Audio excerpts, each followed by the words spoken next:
Welcome to today's broadcast. No, just kidding. Realistically, we recorded about 5 different podcasts. We messed up on a few of them. The audio ended up getting lost for 2 of them, and then realistically 2 other ones. The video quality, the camera just ended up dying, so we couldn't get it in 1080p or 4K. We didn't really want to post that.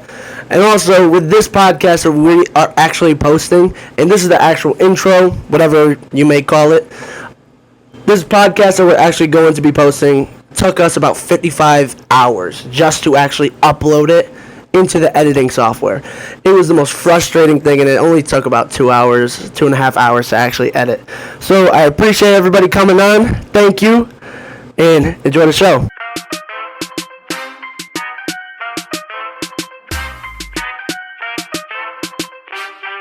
Beautiful. Yeah, so thank you. It's another episode of our podcast. We have a special guest by the name of Keagan. And without further ado, if you want to introduce yourself, feel free. Thank you. My name's Keagan. Preferably like to go by Key. Originally from Chicago. I'm 24 years old.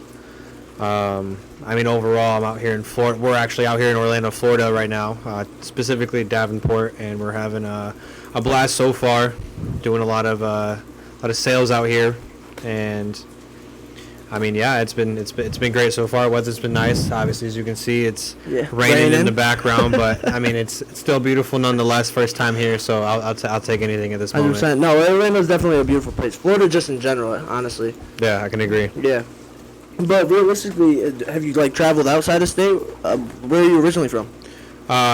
Originally from Chicago, but if you were to go back to my roots, originally from Mexico, I'm also Scottish and Irish. Word. Yeah. Okay. You got a little leprechaun in you. Yeah, definitely 2 different parts of the world you never thought would meet. 100%.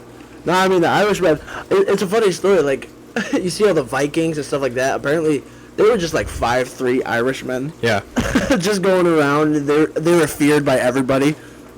They were savages. Savages, though. They were 5'3", some were 4'11", yep. Just tiny. But in movies, they're made out to be these huge giants to have Viking genes. Yeah, but it's just not true. Yeah. Like Thor. Thor's always probably a good one. He's Irish? He's not Irish, but he's Thunder of God. You would think of him. I would only assume that people think of him as a Viking overall. So at least that's just my point of view. You think he's a Viking? I thought he was a damn. He's a god of thunder. Yeah, he's a demigod. But if you don't know him, he kind of looks like a Viking. Yeah, he kind of looks like a Viking. I thought at first you were saying he was Irish. When I first had seen him, I thought he was a Viking. Right. At first, I thought you meant he was Irish, and that hammer was his lucky charm. I guess I'm on 2 different realms at the moment. Yeah, no, it's all good. Yeah, so realistically, how was growing up in your town? So I say I'm from Chicago. Originally, I'm from the Chicagoland area. Originally, I'm from Aurora. Shout out Aurora. But honestly, it's not like I had the best upbringing overall. I was definitely a good kid. I had straight A's from my understanding from the very beginning. But cookie cutter type thing. Yeah, definitely not cookie cutter, but it was.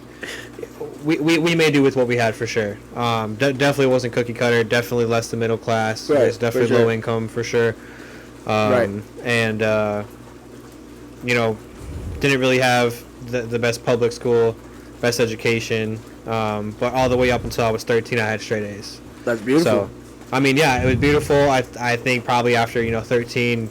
You get puberty. Yeah. I also met my dad when I was 13 too. Oh, that's crazy. So it also expanded my mind. That was kind of like a big boom to me. So I kind of developed my own personality outside of that as well. Because, being not only raised by my mom, but my grandma, my uncle, my aunt, just spread around the family overall, and also moving quite frequently. It was definitely wasn't, something stable for sure. Right, for sure. So you went to many different schools? What happened? Yeah, definitely various amounts of schools. Was it in different areas or? Yeah, all not necessarily all across Aurora or all across Illinois, but it would be never went overstate and went to a different school. Definitely not. Gotcha. No. Yeah, no, I went to a Catholic school. That was just about it. I went for a year. It was fire. Mm. Yeah. I mean, they have a blast there. Yeah, I mean, I can only imagine. My mom went to an all-girls Catholic school, so Yeah. I mean, you can only imagine. I kind of the like things you that hear about, everybody them would being dress crazy, up. So Yeah, I kind of like that everybody would dress up. Didn't mean to cut you off, but everybody would kind of like just dress up. The girls would wear these skirts, and the guys would wear the same thing. It was pretty much whoever had the best tie or could tie the best knot ties. Whew, bro, you had swag with that one. yeah, I bet. No, it was beautiful. I You bet. would go to school with like a Trinity knot tie. all the biddies wanted you. Yeah. So stupid. I mean, I personally, if I could, if it were me to be in uniform and have to wear a tie, it'd rather be a bow tie, for sure. I love a good bow tie. You'd wear a bow tie to a Catholic school. People would make fun of you, though. It's kind of weird. I wouldn't care. I mean, no, I gotta never be really cared different, about man. it either. Or I'd be wear those, different. like, fun socks. Because you couldn't really do nothing crazy. Oh yeah, so you fun gotta have, socks like, was fun a thing I socks. did in school. Yeah, the shoe game, because you could wear pretty much any shoes, which was weird. Because there's definitely shoes that look a Yep. little, I don't know, skinny ankles on some foam posits. It makes no sense. Or, like, Yeah. skinny ankles on some, like, Jordans. Oh, man. Some shoes are just a big man shoe. But, like, some people would go to school with clankers on. That was Yeah. wild. Yeah, most definitely. They were the best gym teacher, though. He would talk so much crap to every single kid. It was the best thing ever.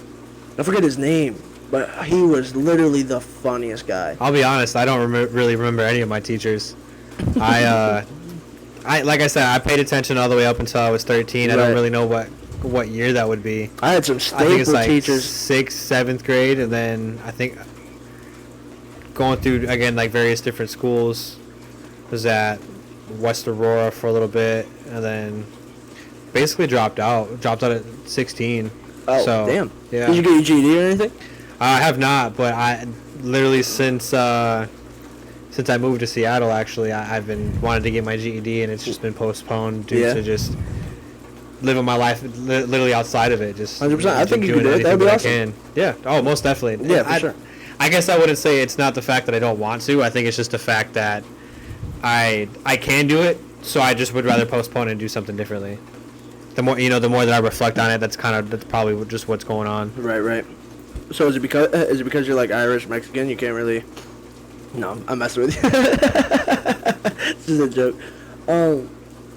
Yeah, no, that's cool. Everybody has their own faults, and probably. Oh, we're If all I was- perfectly imperfect, Yeah. for sure. If I grew up in a certain setting, I probably wouldn't have graduated. I didn't want to. I wanted to do homeschooling. I didn't really like people, and I had a stuttering issue a lot of times. So it's just like, didn't really enjoy being at school all the time. And then the teams for basketball, every team in my area sucked. Like, Yeah. it was just hicks. No offense to country people, but there's a lot of people out there it was just bumblefuck nowhere in the middle of sticks. Yeah, I'll be honest. I lived in a town of Very small. 800 people that were 800 people, maybe 1,000 now after the amount of years. Small town called 100%. Paw Paw. Just like that, tractor pulls literally right behind the elementary, junior high, high school, because it's all in one. It's a K through Right. 12 school. So, oh man, I used to have teachers, and realistically, it was around the time when like Facebook was popping, and everybody like just started like getting over the video games and the games on Facebook. Because I used to always play Backyard Monsters and Ninja Wars, some of the best games on Facebook. That's besides the point. We had these teachers, and they would all like post them like celebrating, having a good time on Facebook, and they never thought like it would come back to like their high school thing. Right. But then there's like just rumors of we had this one teacher. Everybody always was like obsessed with this girl, and she had just drunk party pictures on her Facebook, and all the kids started liking it, sharing it. It started going on everything. Back when Kick was a big thing, everybody was sharing it through the group chats. Everybody, it was literally the funniest thing. So I messaged her on Facebook, and I was like, hey, because I was that nice guy. I was like, hey, realistically, there's a lot of people talking about you in school, and it's about the pictures that you have on Facebook, and I don't really want you to get in trouble. Right. Because I'm not going to lie, there's not another science teacher that could teach me science, and I suck at it. So, and yeah, so she never responded to me. She never spoke to me pretty much ever again after that. But she deleted all the photos. Happy for her, you know what I'm saying? But Yeah. that was a wild story. Yeah, I mean, Do you ever like fuck with your teachers? And if so, like, what kind of jokes? Honestly, I wouldn't say that I would fuck with them. Honestly, I really kept to myself, like in school, for the most part. I mean, thinking about it from what I would remember, I'd skip school. I skipped school a lot when I was, a freshman, sophomore, and then at junior year, I kind of just was just like, I don't really care. I was skipping went all the way through the whole thing, failed, and I was gonna be a repeat junior, so then I just kind of dropped out from there. But I do remember some of my teachers, trying their best to help me, but at that time I really wasn't entertaining it. No, I really just didn't care. I was more worried about smoking weed and getting high, hanging out with my friends, 100%. And just doing degenerate things. Everybody has at that point in time. Realistically, I didn't learn how to like fully read, and not even fully read, just begin to learn to read until like 3rd grade. It was just because I was always scared to actually get into the books, and I always felt that everybody was like watching me whenever I would read. Right. It was like a very odd thing that I had to get over. I don't know. Okay. Interesting. Yeah, I got really lucky with the fact that my stutter is pretty much gone. A lot of breath work helped, but I can't really attest all of that to that. It just kind of one day I stopped. I think it was like after I just stopped talking for like a few months because there was some like depressing thing that happened, and all of a sudden my stutter was just gone. That's nice, man. I mean, some wish that they could say the same for sure. 100%. Most definitely. I mean, I would go into more depth of like what the actual holistic health of me helping my stutter was, and it's based off of like neurology, where your neurons genuinely will increase off of consumption of certain mushrooms, and those mushrooms will allow for the rehabilitation of your neurons and allow for you to be able to deal with anxiety and stuff like that, because when the edges of your neurons are weak, is what I heard. The lipids, it's called the lipids, the edges of your neurons, and those lipids actually become weak, and that's pretty much what triggers and helps the fight or flight mechanism. So you either fight through it. If you fight through it often, then your body's probably going to have more of it. Yeah, so once I learned all about that stuff, it sort of really helped with my stuttering issues, and I was able to speak a lot more clear, because I never thought I was dumb. Realistically, there was a 7th grade teacher, and she was really mean to me all the time. There was one day she just goes, "Do you think you're fucking smart?" And I was like, "What?" She was like, "Do you think you're smart?" And I was like, "Yeah." And she was like, "So why are you sitting here acting like you can't read and you don't want to do the work when you just simply know you're not doing the work, and that's the reason you can't read as well as every other person?" And like that like genuinely hit me. She was like, "Do everything that I said, and I promise you we'll be able to get rid of the speech impediment." And after that, she kind of just motivated me to like talk better, breathe between every sentence, every word. If I need to take my time, like it's okay. And if you stutter, Elon Musk stutters. So realistically, I see no issue with you stuttering and stuff like that. It's just a mindful practice to get better. Yeah, no, absolutely. I mean, I think I believe that would come with anything, really. The more that you practice, perfect practice makes perfect is what, now that I think about it, now that I do remember it, now that I say that, is one of my Coach Glenn at Paw Paw. And that's the one thing that he'd said when I was in basketball was, perfect practice makes perfect. Because you can practice, but if you practice the wrong way, if you don't have the right form, did you really have, a good practice? Were you really... Were you in repetition of success? And, really think about that. Yeah, there's busy work, and then there's work that actually is the productivity, and a lot of people will escape the fact of doing the productivity. Yeah, for sure. I can agree to that, absolutely. So what would you say to, like, the people that... Because, it's cool for us to be high performers or want to be able to do and post a lot of things on social media and have actual recognition with our businesses, but what would you do for those people that actually, like, struggle with just health and depression and stuff like that? What would you say like the first few steps are to help get rid of that?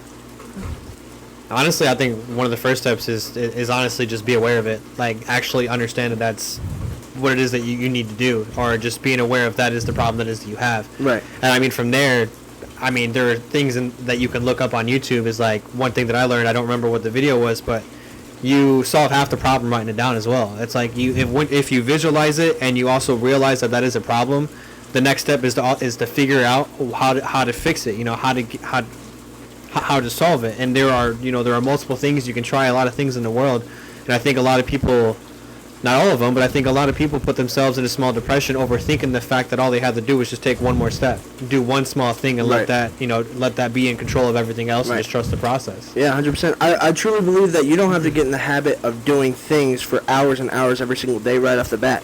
Just get in the habit of doing something small, and it will grow over time. Yeah. Like, just allow that to compound. You start with 5 minutes of something, eventually you're going to get to the point where you're like, damn, tomorrow I really got this idea where I think it's going to last probably 10 to 20 minutes. And you actually execute those things, then it just refines itself. And every single day you're going to get better and better. Like this podcast stuff, I'm just starting it. I think it's going to help a lot of people in the aspect of vulnerability because people are able to build their story off of yours. Right. And who do you really believe that you built your story off of? Who's a lot of your role models growing up? Yeah, absolutely.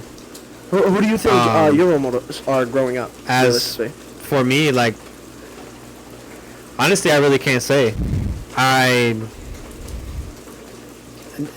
can say the cheesy thing is say, I look up to my dad. I look up, hardworking man, takes care of the family. But, going beyond that, it's like I really don't know. I don't know who I really want to look up to. I don't know who I want to reflect my life on. May I get deep about your actual family, if you don't mind? Not at all. All right, beautiful. So realistically, with your dad's situation, do you have resentment over the fact of the 13 years of his absence, or how did you actually forgive him for that? Because I'm sure this is going to help a lot of people that actually struggle with family issues. I tell you what, I don't know if it's going to solve anything, but I'll give it as my point of view. Overall, I was told several different things growing up about my dad. I don't think they ever told me my dad was dead, so that's never been like, I think, I don't have a dad anymore, but there were points in time that I did think that way, but it was always, your dad was a gangbanger, your dad sold drugs, your dad, is in prison. It was always those, those things that were to veer me away, and I think at that time my mom really didn't want me to meet my dad, just because either one, she didn't know what his intentions were at that time, or didn't know him at all, or literally had no information as well, and just had those thoughts and was like, maybe it is of those three. But I don't have any resentment towards him. I think that when it came down to it, it was a quick text message on social media, on Facebook. It was like, hey, one day, it's actually before Thanksgiving, it was like, hey, I'm such and such kid, and I'm your kid. And he took some time to reply. I don't really remember the exchange that we had after that, but it was like, I think it was like, damn, okay. And really, I don't even remember meeting my dad the first time, and I'm sorry to say, I know that we met at a Pizza Hut, or not a Pizza Hut, but a pizza place, and shared pizza amongst me, my mom, my brother, my sister, and my other sister, actually, because on my dad's side I have my brother Fabian. I guess I'll just disclose names. My brother Fabian, my sister Viviana, and then on my mom's side I have my sister Holly. Right. And so beautiful family. We absolutely beautiful family. We're perfectly perfect. Beautiful I love names, it. genuinely. But overall, I remember meeting at a pizza place, and ever since then I'm okay. And ever since then, I think I just forgave him the first day because he accepted me.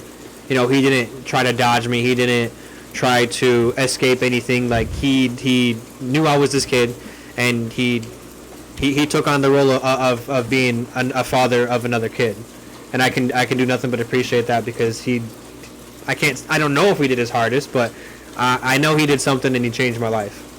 And I appreciate that, because I wouldn't want anything different, because I am who I am today because of it. That's beautiful. So how do you deal with for those out there, when you were going through the tough times of like actually realizing that, oh my God, my dad's around, I could reach out to him, he responded to me. How did you deal with the grief of the 13 years that you did miss out on? Did you? I really don't reflect on it. Honestly, my mindset's always moving forward. It's always what's next. As for my past, it's like I can learn from my past, but it's more so just accepting literally what is now. It's like 13 years ago, I was in straight A's, and I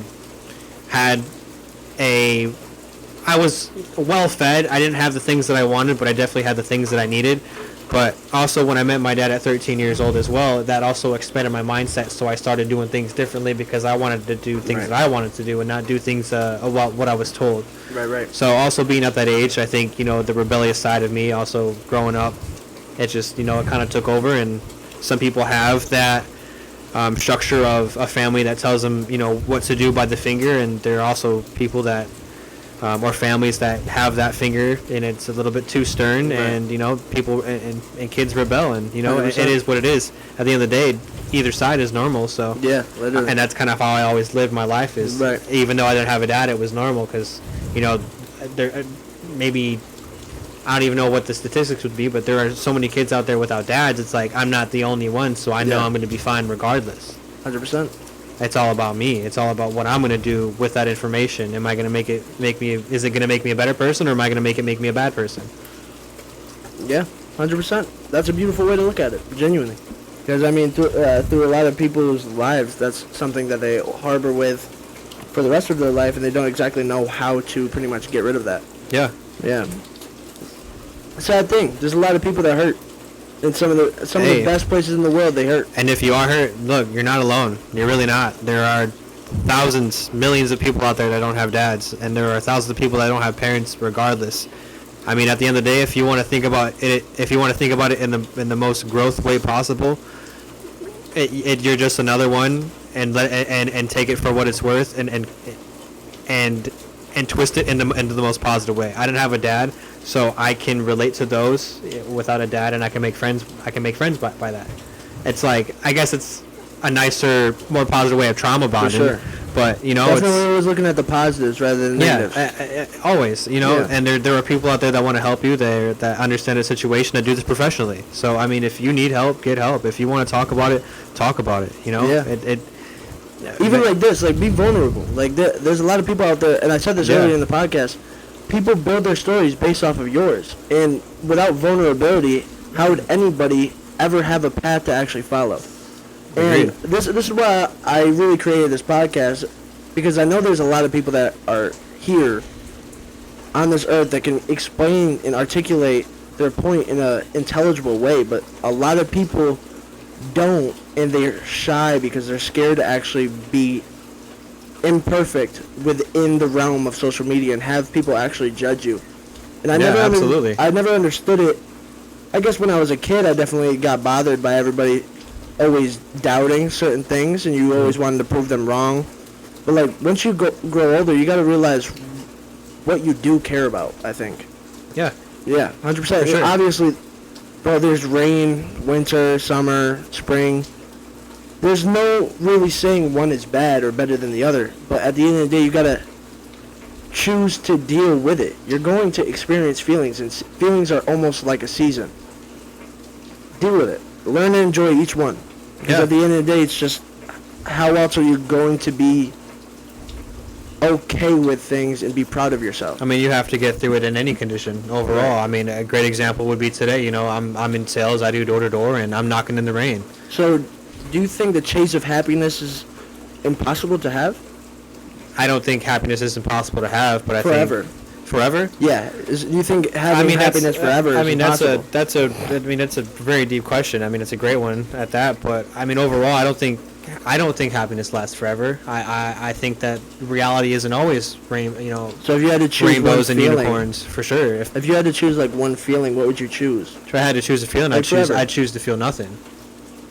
I would rather feel nothing. I would rather have no emotion. I would rather, if it were to be in a world's sake, I would rather the world be all beige and white, because at least it's uniform. Right. At least you'll be able Not to say that I want it to be uniform, but at least it is. At least it makes sense. At least you'll be able to expect what's coming next. Yeah, but I mean, let me not say that, because honestly, I like the world we live in too, because it's so diverse. Everything is so different. It's like you can, no matter what, you learn something from somebody. You will always gain value from something as well. So I actually revoke what I had just said earlier, and honestly, I would rather feel everything, really. Instead of feeling nothing, I'd rather feel it all. Right. Pain, 100%. Happiness. I mean, at the end of the day, if guilt, it's all a fun feeling at the end of the day. If you always chose happiness, you'd always eat the cake. that if you always chose happiness, you would always do the things in which are make you That's a good happy. point. But at the end of the day, you're still not going to be growing better. You're always going to eat the cake. You're always going to do the dumb thing that you choose to, because at the end of the day, you want to be happy. But I mean, honestly, I don't think the world could run on one emotion. If Yeah, I you don't think about think it it too, could either. because you're right. If you think about, if all you do is do happiness, yeah, all you're gonna want is the sugar. All you're gonna want is the alcohol. All you're gonna want is the drugs. At the end of the day, you're going to overindulge on because you're happy 100%. because it makes you happy. And what is the definition of happy? Is it really a scientific feeling that you have of a shot of dopamine, Right. or is it an actual spiritual feeling that it is that controls the whole thing? And that's kind of what, no offense to anybody that believes in religion, but it's like heaven.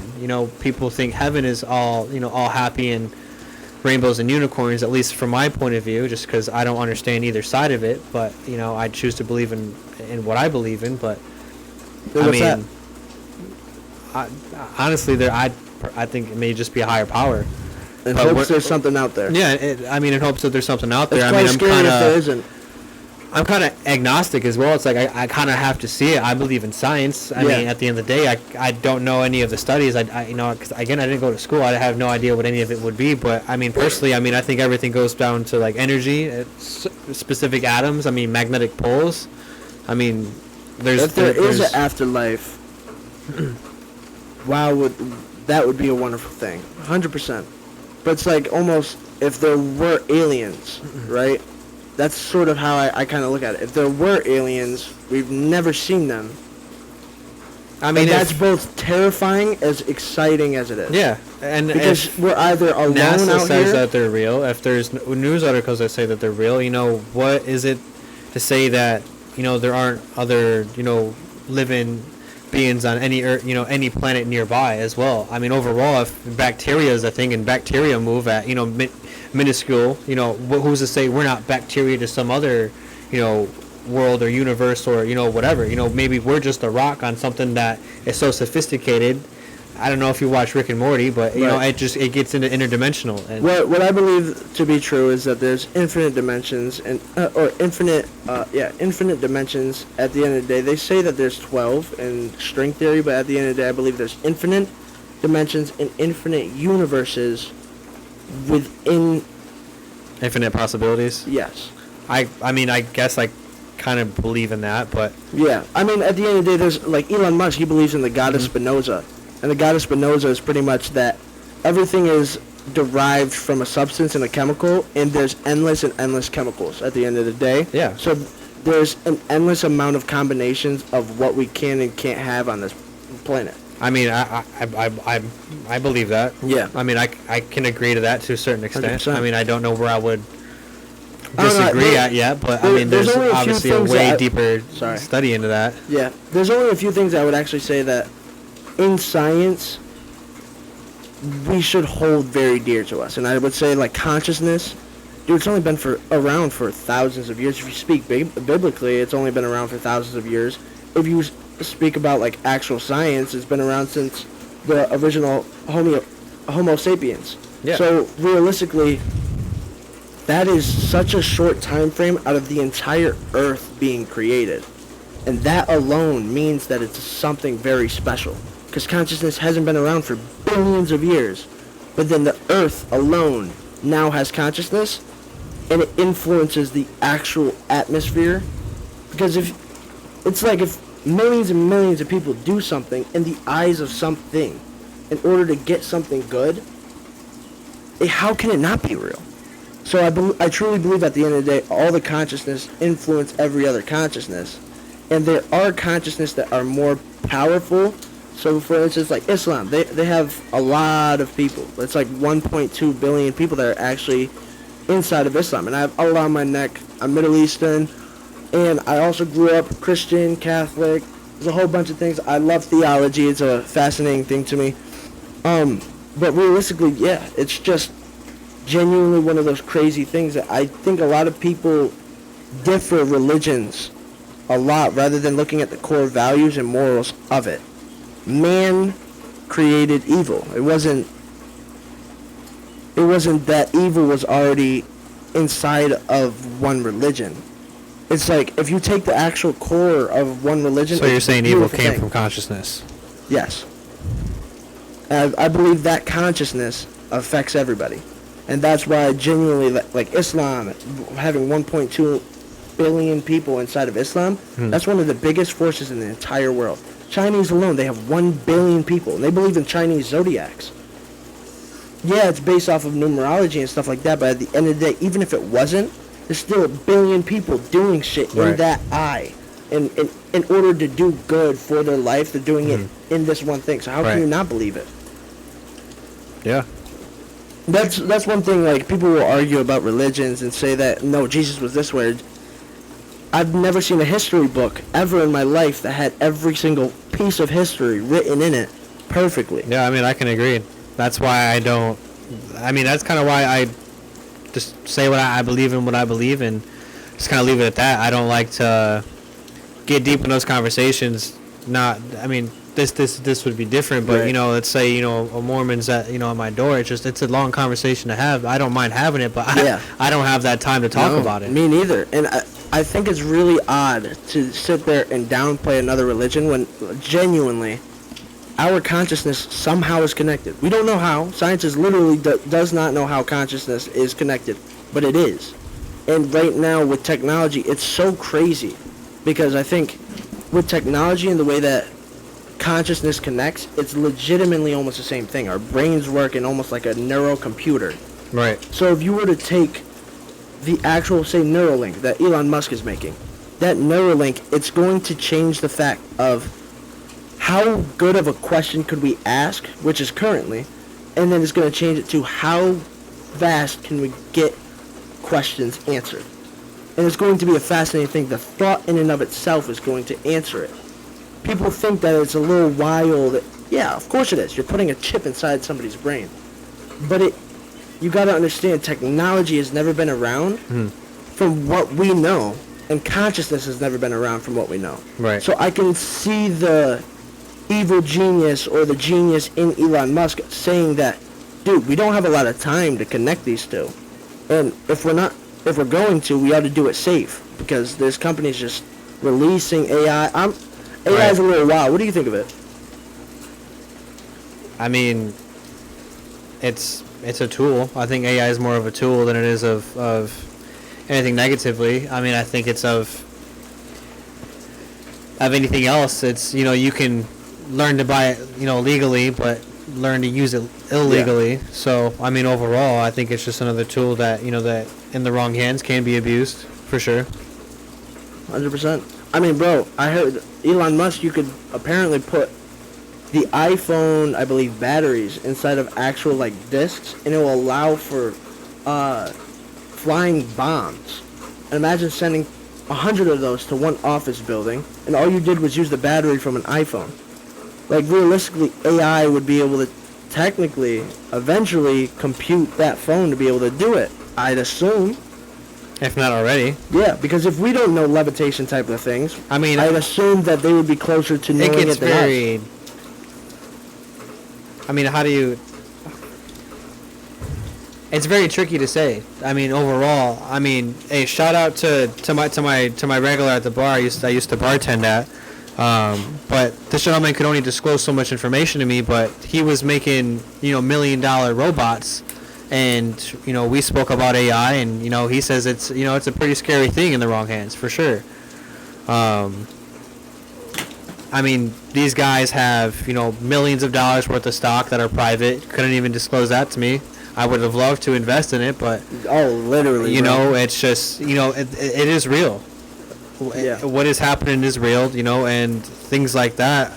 I mean, you talk about the iPhone bombs, I'm certain all you have to do is just press the button, and I'm certain it could explode all by itself, or you just you hack into the system and you overload it. I'm certain that's kind of how some of this even scammers those nowadays, explosions happen anyways. Scammers nowadays, they have the craziest of technology where they'll legitimately be able to like go into a room. It's like just a card scanner. Yeah. And they'll scan the entire store, and they'll have every single person's card information, and people just don't know about these like little scams, and that's why they follow suit with just getting money taken out of their account, or their Cash App ends up getting locked. I've seen that a lot. Yeah. I mean, at the end of the day, you're just scamming. So, I mean, you either make money legally or you make it illegally. So, illegally is high risk, high reward. Yeah, it is. I mean, dude, pretty much all these mafia guys that are viral and they go on these massive podcasts, they pretty much just snitch after they've committed mass crimes across humanity. I mean, I won't say anything about that. Yeah, I don't mind the people that scam, and they scam against a lot of the system, where they'll use like tax and law loopholes in order to get over, like, cancel out certain things. Yeah, absolutely. Those are pretty much like the only scams. It's literally just frowned upon by credit bureaus and stuff like that. But yeah, of course. Yeah, it's not even illegal. They'll just say that it's frowned upon and you shouldn't do it. I mean, you gotta learn to be the wolf in a sheep community for sure. 100%. So how do you do that? Yeah, think for yourself. I mean, I don't know. I'm still figuring it out. Yeah. Figure it out day by day. I do what I can outside of a 9 to 5. That was the first step I did. I quit both my jobs to hop into sales. I did it one time before. I didn't like it, and I found a company that I saw had a lot of potential, at least for me. And when I jumped into it, I saw my potential, and the fruit of my labor really paid me well within 19 days. So, I mean, that's a beautiful thing. So, realistically, if we're going to talk about sales, what would be like the amount of? So what, it's door to door? Yeah. So what would be like the amount of sales that would be unreasonable, or an amount of doors that you knock that would be unreasonable that you wouldn't succeed? And how would somebody be able to actually replicate that in their own life?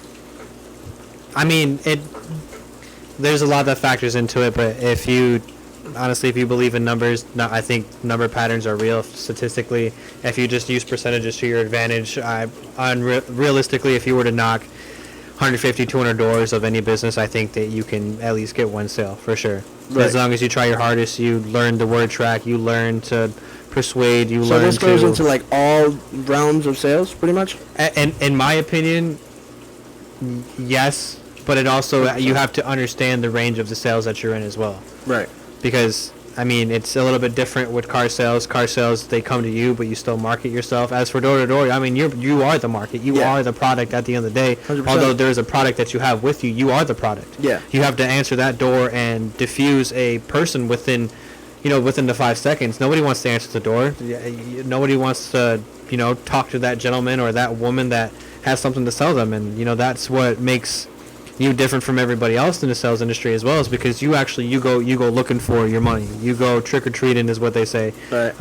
For your money and for your sale. And I hope that within 200 doors you find somebody with a product that you can help. 100%. I hope that you believe in your product and you can help them within 200 doors. 100%. There was the other day where I was driving around with a few people, and they wanted a little help, like getting like video content of them going up to the doors and stuff like that. So we were more than happy to help, of course. And so, legitimately, it's the first section that we're actually hitting with cameras, and all of a sudden we see this guy pop up as somebody knocks at a door, and the guy's literally across from the house that he's knocking at, and literally just standing there in underwear, like, unreal. And he's like, got his phone out, he's like, I won't do it. Say I won't do it. Has his like finger out, just there. It was the funniest thing. Gonna call the cops? Yeah, literally. Yeah. And then they were like, "Bro, get that on camera." I wish we got it on camera. Oh yeah, you have to. I mean, you do see some really weird things, man. You'll see a lot. Within my 19 days of door knocking in Texas, where I did my last blitz, I saw everything. I got guns drawn on me. I seen somebody in the underwear. I've got the door slammed on me. I got a yes sale. I got a lay down. I got my hard work within that one door. I got my sale. And right. Just meeting. It's usually the people that are in underwear. It's usually the people that look like Bert Kreischer. The comedian, he just sits there in underwear, chubby stomach, chubby chest, just a little bit all over. Hilarious. Yeah, I mean, he was kind of fit, but I mean, you just don't expect it. Dude, I thought I don't met know. Vin Diesel. This dude I was just like watching pretty much. I'm not out here door knocking and so trying to sell to people. But realistically, I was out there watching, and this meathead pops out. Literally just the size of Vin Diesel when he was in the WWE.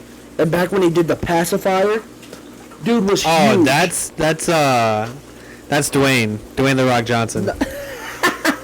Vin Diesel. No, it's Vin Diesel. It was Vin Diesel for sure. And WWE? Well, yeah, I'm pretty sure he did one WWE, but what I was talking about with pacifier, it was 100% Vin Diesel. The Rock, if The Rock was in the pacifier, that would have been so funny. But the scene when he's hopping on. Yeah, I'm a little bit. Maybe I'm a little lost. Yeah, there's a scene. I heard WWE. There's a scene where he's like he's a spy, and there's a scene where he has to like go through this area. Oh yeah, and he has to sing the baby song. Yeah, he has to sing, bro. Imagine The Rock running around, 1 hop, 2 hop, roll, bro. That would have been the funniest thing ever. So, see that big fuck do that shit? Wow, dude. And then he claiming natural. Oh man, nah.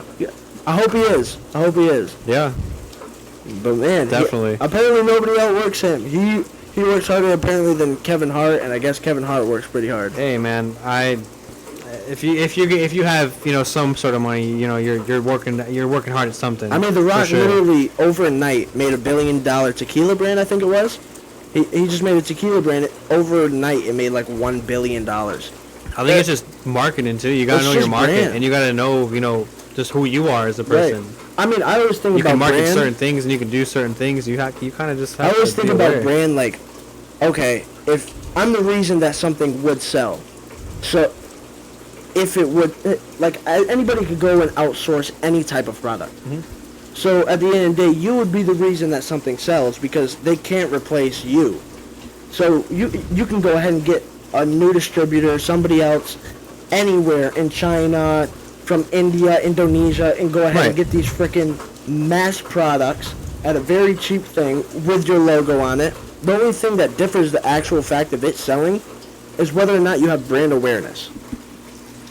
Yeah, Literally. I mean, I can agree. You have to. I mean, like I said, you have to know, who you are as a person and understand, what market you can hop in. 100%. For sure. I mean, coming from, if you were to be a marketer overall, I mean, you can kind of jump into anything because it's not about the brand at that point. It's about you and what your skill set is and I mean, my apologies. It does matter about the brand, but it also it matters about who your audience is. Right. At the end of the day, because it's the audience that spreads the awareness. It's the word of mouth and it's the sharing and it's 100%. It's literally just social media. It's like where's your audience at, and are you with the audience? Yeah. Or are you against it as well? The way that I always thought about like content, and the reason that I actually did this podcast is because I always think content is the more that you are authentic and you talk about the things that you actually are interested in, the more people find interest in it. Mm-hmm. And it's not because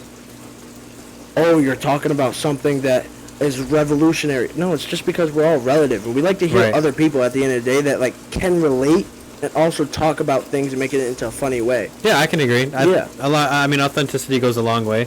People should. I think people that don't do podcasts at this point, and I know I'm starting it a little bit late because I was doing a lot of marketing for like companies and trying to help out companies. But I have this saying where we, at the end of the day, care more about other people and give advice to those that we care about more than we take the advice that we give out at the end of the day. But it's the advice we should be taking. Absolutely. And yet we claim we love ourselves more. Yeah, I mean, that's kind of, isn't that what we all do at the end of the day? It doesn't matter who you are, no matter what you say. We all like to give out as much advice on it as that we take our own, let alone take any at all. Literally. We all think we have the answer to something, and I think that's what we all do. Psychology, when it comes down to having conversation, Right. everybody wants to have, certain things. If somebody feels bad, you want to have a relatable story just to make them not feel alone or just 100%. to be relatable. So, I mean, overall, it also comes down to that as well as somebody wants to be relative to you, at the end of the day, regardless. Right. And so, at the end of the day, that's what everybody... How do you feel about like drinking? Because I see a lot of people in the entrepreneur space, and they're like, oh, you need to cut out drinking, you need to 75 hard, you can't keep up with me if you're drinking. At the end of the day, how do you mix pleasure with actual effort and work throughout your day-to-day life? I mean, you just learn what your vice is. Everybody has a vice, and you just have to stick with it. You have to know what it is that you need, that you rely on, that gets you forward. People rely on cigarettes, people rely on vapes, people rely on weed, people rely on tequila. It's just what it is, Right. That's and there are functional people that can be within their vice, but then there are also people that indulge in their vice and let it control them. So I mean, you have to find a thin line, the thin line between what's enough and what's not. Right. Because last thing you ever want to do is again be the crash out that overindulges in it and becomes you go from something to nothing, or you feel like you're going to something and then you give up on yourself. So you should feel good. Is what you're pretty much. You should feel disciplined. Right. Discipline doesn't always feel good. Fair point. So when you're disciplined, at the end of the day, yeah. I mean, what about the people that are drinking and they use that, and they struggle to feel good? Listen to this though. That's the thing is, there are people that run to the alcohol because they think it solves an issue. It never will. But now that you've put yourself in that rabbit hole, scientifically proven, you need alcohol once you get to a certain point of it. Like, you become an alcoholic. Once you've indulged that far enough, you become an alcoholic. And once you're an alcoholic, it's really hard to cut cold turkey. So you would agree with the fact that if you have more than, say, 2 12-ounce drinks, pretty much what the CDC says, if you have more than 2 12-ounce drinks every single week, you're pretty much an alcoholic? You agree with that? That's not for me to say. I've seen people drink. I've seen people wake up in the morning and drink, and I've seen people go to bed. Same person go to bed with a drink in their hand. Right. So, I mean, overall, they get the job done. They go to work. They come back. They live the life. They pay the bills. It's like, are you going to be functional? Whatever makes you feel good, pretty much, right? Yeah, like do whatever makes you feel good. Not only when you wake up the next day, you should also feel good. I when wouldn't you wake say up. What makes you feel good. Because alcohol is a bad example. Because once 100%. you have alcohol, it's really hard to quit cold turkey. It's one of the only drugs where you can die from withdrawals because they're that bad. I mean, not to say that you can't with other ones, because most of the time you overdose, which is why you die. But with alcohol, it's usually the withdrawals, that symptoms like that they actually kill you, because you need that alcohol in your system because your liver is so reliant on it. That's crazy. Yeah, that's 100% wild. Apparently, there's drinking problems in my family. At the end of the day, I don't really see it. I've seen a lot of my family members maintain it. I see it here and there, with a few cousins, a few people that are long uncles that you would see digging out of the trash and stuff like that. But at the end of the day, it's not really. I don't really believe in the thing where it goes into the gene code for the rest of your life, and now you're more susceptible of having alcoholism. Alcoholism, that I don't know. I mean, I can't say my mom is an alcoholic or was an alcoholic. Personally, I've seen a lot of alcoholics in my family, so that's the last thing I want to do. Right. A lot of them smoke cigarettes, so that was the one thing I didn't want to do. The one thing I picked up was weed, because I love smoking weed, so that would be my vice. That's what I'm very reliant on. I guess you could say I'm borderline, if not already addicted to it, because I like to run on it. I have to have at least some weed in my system, or I have irritability. For sure, and then my mind gets a little bit fogged, and my mind goes from thinking about 10 different things to about 20, and I kind of give up on the world. So it's depending on what it is that you have. Yes, I guess it is about feeling good, and it is about feeling normal, but I guess it also comes down to the fact that although I am accepting that everybody has a vice, it's there's always, you could always do something differently, and you could always improve what it is as well. You can change it to working out and cut it out and redo it, but also it's also again finding that healthy thin line of are you doing too much or are you doing too little? Right. Because you can always, although it sounds bad to say, or maybe I may be wrong, but you can work out too much. You can overexert your body, and you can overtire your body. Although you think you're doing well, your body does need the rest, and you do need to get things done around the house, or whether it be around the house or at work, you have responsibilities that you need to do. Would you really say, those that actually struggle with these types of things, how would you say to change the withdrawal situations that you actually have? I think you have to accept it and either find help or help yourself. Right. I mean, as Call for it me, line. Help yourself. My bad. I mean, as for me, I mean, I'll just explain this. I used to be, really heavy into pills, and one day it was just, I just didn't like it anymore. Yeah. One day I just realized that it was taking a really heavy toll on my body, it was taking a really heavy toll on my sleep, and I really wasn't even taking anything it wasn't even real anymore. It was pressed with fentanyl, so at that point I was taking fentanyl, and it was more so I probably wanted fentanyl, and I'm like 18 at the time, 17, 18, and I'm a pill popping head, but at that time as well, at 19 years old, I moved out on my own to Seattle. So at 19 years old, I also stopped doing all the drugs that I was doing, and I wanted to change my life. So sometimes you do have to take a drastic change and go through, a drastic life event to really change your life around as well. Yeah. Yeah, honestly, you only change through desperation or inspiration, for sure. That's crazy. I'm happy for you. Yeah, you also just have to honestly outweigh the negatives with positives. I never really had an issue with pills. I mean, there was a situation when I was younger. I was hanging out around these guys that were much older than me, and I definitely shouldn't have been hanging out with them. But at the end of the day, when I was there, we would always do. I don't even know what we were taking, but pretty much I lost track of like 3-4 days, and this was after about 2-3 weeks of me taking these drugs. But I would never snort anything out ever in my life. I only took these drugs genuinely because I was like, oh, it's like acetaminophen. Cool, whatever. And then boom, all of a sudden, 3 days later, I don't even remember anything. My buddy actually fell off of a dumpster. And he ended up going to the hospital, and I was sitting in the hospital, just sitting there sleeping. Yeah. And then the next day was actually Mother's Day. Man, I felt like the worst son in the entire world, and I vowed to never do another drug in my entire life. And that was when I was like 16, 17. It was just ignorance. I was just around the wrong crowd, and they kind of influenced me to do these drugs. I was an athlete. I've always been an athlete, and so I was like, screw it. What's one time? It's not really going to like screw me over. And I never looked back, ever. I like genuinely would never do those pills again. It was a crazy... I don't know what makes you forget 3 days, but damn, Xanax. Must have done a lot. Xanax, well. Okay, what? Because I took a lot of pills.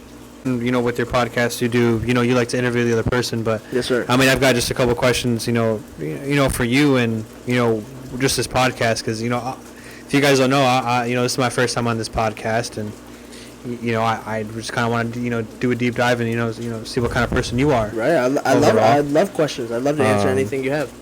I guess for me, overall, is give me, just a little bit of your background really quick. What made you get into, podcasts, and, why do you do what you do, and why are you as passionate as you are about it? I'm very deep and passionate about everything that I do because I didn't really have the best of relationships with my brother. And my brother, a lot of times when he actually passed and later in life, I would find that he was right about almost everything that he ever told me. And I would never listen to him. I would always say he was some jerk, something like that. There's things I'll never say that I've said to him. And I do regret him, but at the end of the day, you can't take it back.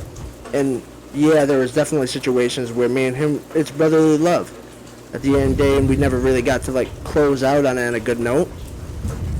So I truly believe that the better version of me walks through him.